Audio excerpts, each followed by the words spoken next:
Welcome to RV and Travel Adventures. My name is Jesus Manuel Mena Garza. I hope you're doing absolutely fantastic wherever you're at. In this edition, I talk about the process of me planning my trip to Europe and the differentiation between my wife and I and our expectations on this trip.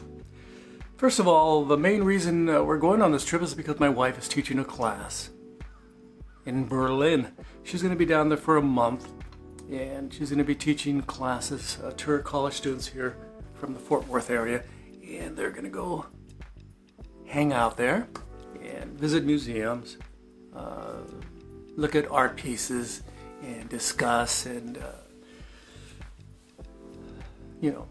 art in Germany, specifically Berlin, Germany. So typically, I don't go along on any of these trips. My wife goes to, New York, LA, Europe, on the old University Diamond. I don't go along. But this time, my wife said, hey, you can tag along this time. And I said, okay. So we added on an extra 2 weeks to check out various parts of Germany, various parts of the Czech Republic, various parts of the Netherlands, Belgium, and of course France. So this is essentially how that process worked and what we plan to do. So in case you plan to do some travel to Europe. Okay, first of all, we had to get our airline tickets. So of course different airlines have different restrictions. We learned that rather readily. I was thinking about going on Turkish Airlines, but they have very restrictive weight and size requirements for their luggage. So we decided to stick with American Airlines, even though it's a lower quality international airline. So we're on American Airlines. They're very liberal in regards to their, the weight of the luggage. Essentially, on the airline, if you can put it in the overhead bin, it's okay. In Turkish Airlines, it has to be a certain weight, it has to conform a certain way. And then, of course, your personal item, which is smaller than your the one you put in the overhead bin, your carry-on, even had more restrictions on Turkish Airlines. So he said, American Airlines said, hey, don't worry about it. But it had certain size. The size requirements are the most critical part, and weight requirements on American Airlines, not so much. So we decided to go on American Airlines, okay? So we're going to be flying from DFW Airport to Charlotte, North Carolina, and from there we're going to go to Frankfurt. We decided not to go to Berlin because it was going to be more expensive. The Berlin airport, for some other reason, is more expensive. Frankfurt is the largest airport in Germany, and they have more frequent flights and better deals. So we went to Frankfurt, and then we decided to take a train from Frankfurt and all the way to Berlin. And from Berlin, that's where Annie and I get our monthly pass, our monthly transit pass in Berlin train station that allows us to travel within the city confines of Berlin. They have different plans, A, B, which is most of the city, and then C, which is some of the outlying areas. Of course, they have rail passes to go to different parts of Germany, but we're going to pretty much stick in Berlin. At least I am. So we're going to buy our monthly passes there. They have like a button there. You go, English, Spanish, German, French, Italian, whatever. Svengali. Is there such a language as Svengali? I just made that up. So, all these languages, and you just follow the instructions, and you say, hey, monthly pass. Boom, senior citizen, get a discount, boom. And you get your little pass, you stick that in your wallet in case they try to bust you on the trolley, tram, bus, train in the greater Berlin area. So that's part one. That's about $100 approximately, okay? And we're going to find out. And of course, the value of the dollar has gone down over the last few months because of certain issues that we have in the marketplace. That's how it works out right now in America. So the price of a ticket is going to be more expensive because we have to pay in euros, not in dollars. And the dollar has gone down in value. Sad but true. So we're going to take that bus, tram, and then we're going to go to the university where my wife in the university has rented an apartment for us. So we're going to stay at an apartment in the, certain neighborhood in Berlin.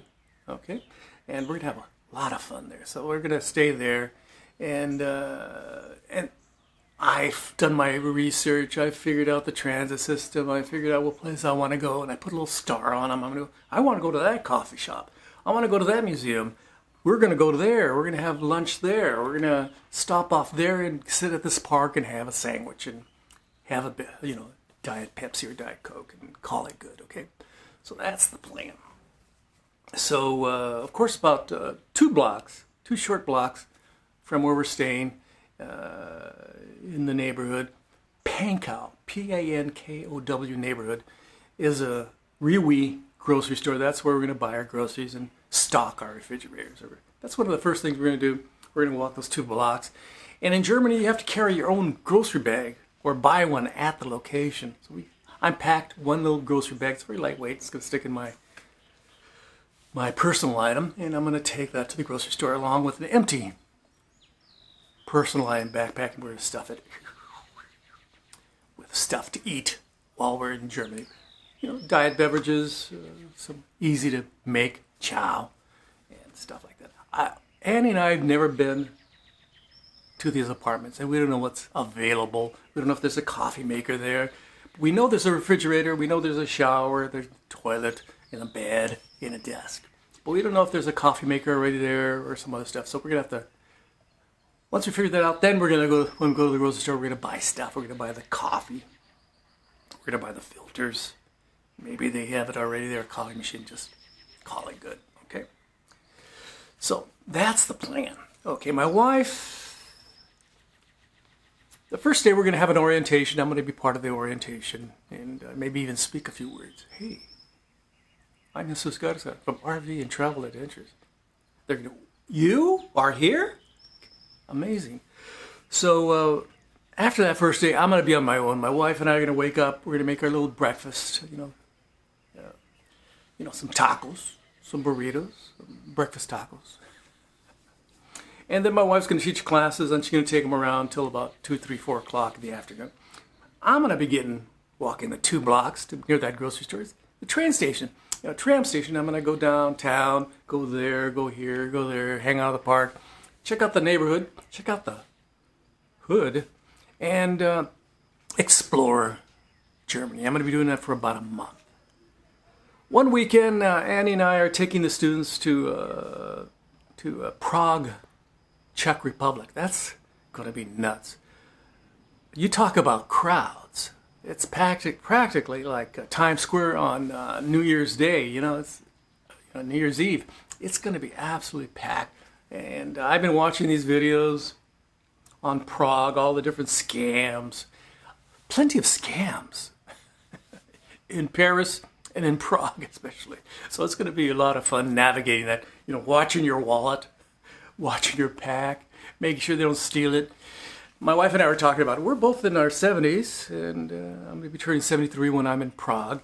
And that 20-year-old guy that's 5'8", 115 pounds is pretty quick. They're going to be pretty quick. They're going to grab it, they're going to run. And we're going to go, what happened there? That was pretty quick, and we can't chase him. We can't chase that little guy, little, skinny thief. We can't. And by the time we get a hold of the cop, they're going to have everything tops. Oh, that's what we're keeping. We're going to sell that. In fact, they probably take it to the fence immediately. The person they're going to sell it to immediately. Just like they did in San Francisco. I saw people steal a bike, and I saw them, I walked down, like, a block later, they're already selling it to somebody who tossed it back in their truck along with several other bikes. Criminals are better organized than I thought. And in Prague, we had a lot of pickpockets, scam artists, people offering certain trips, offering certain discounts, and making, you can buy a beer and it costs you $20, and it costs, you want a Diet Pepsi. This is a shocker. You want to buy a diet soda, energy drink. They cost $30. That's expensive. That's super, super, super expensive.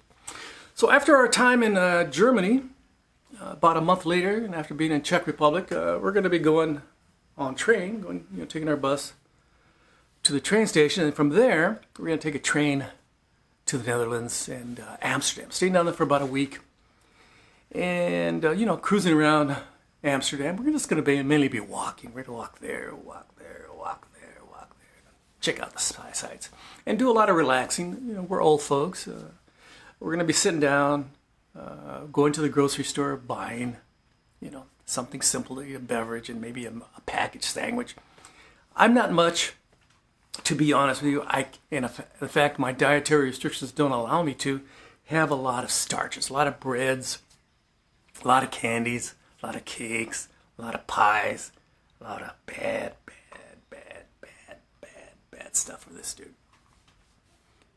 So I'm not going to be drinking. I'm not going to be drinking beer. Bum, bum, bum, bum, bum. As they say in the Czech Republic, pivo. We're not going to be doing that. I don't know what they call it in Germany. I think they just call it beer, don't they? And also in Holland. So I'm not going to be doing that. I told my wife, you can drink all the beer you want. You can have all the candies you want. You can have all the sweets you want. But I can't. You can just give me a little tiny piece and I'll be happy with that. I'll have to be content with that. So the same thing's going to go, and we're going to be there for a week, and then we're going to go to Brussels, in Belgium, and then that's going to be our center of operation, and then from there we're going to go to Bruges for a day trip, and also Ghent for a day trip, and we're also going to be in Belgium checking out the different things in Belgium. Absolutely fabulous. Belgium is absolutely fabulous. Great food. They have a lot of French fries down there, apparently. Everything. French fries are a big thing, and of course, what are French fries? A bunch of carbs. I could have one French fry, and that's about it. My wife can have a lot of French fries.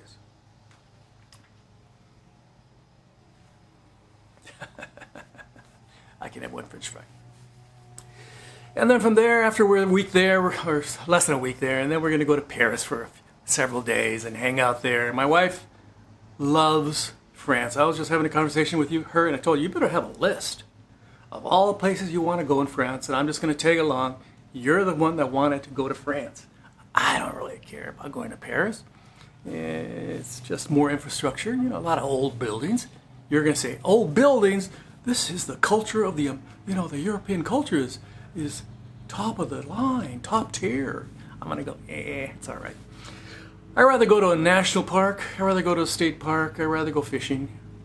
Bam! I'd rather do that and go to a beautiful lake, clear crystal mountain lake here in California, Colorado, Wyoming, New Mexico. I'd rather do that.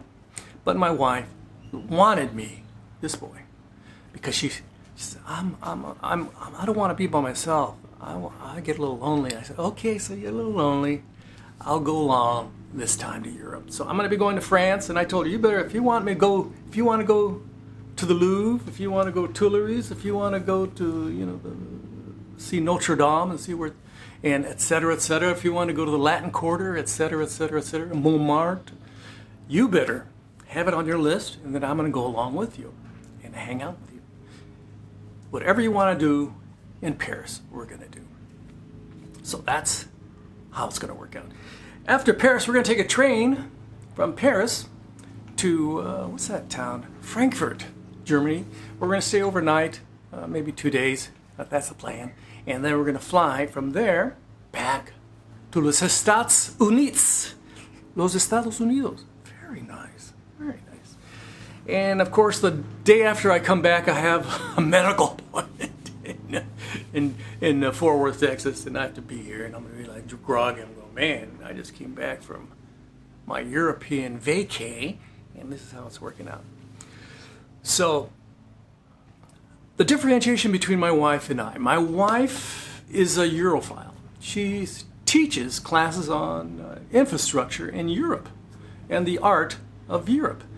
Also the arts of the Americas, indigenous communities, and Latinx art, etc., etc. But she teaches, as an art historian, pretty much all art historians in the United States understand the foundations of different types of European art and different architecture. So she's going to go back there, and she's going to love it.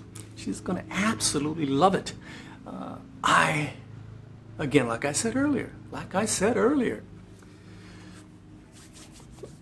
I'm there just to keep her company. And so I'm going to be walking around. When I'm walking around here, and especially when I'm in Germany, when she's teaching her class and taking her students around, I'm going to be just sitting at a park, sitting in a plaza, you know, and going to a gallery, anything that's free I'm going to be going to, and hanging out. I'm going to be going to RV dealerships. I'm going to be going to German car dealerships, maybe checking out some of them Chinese cars. Not that I would ever buy one, but checking out stuff. Just learning stuff. And one thing about Berlin, you can readily, pretty much 90% of the time from what I understand.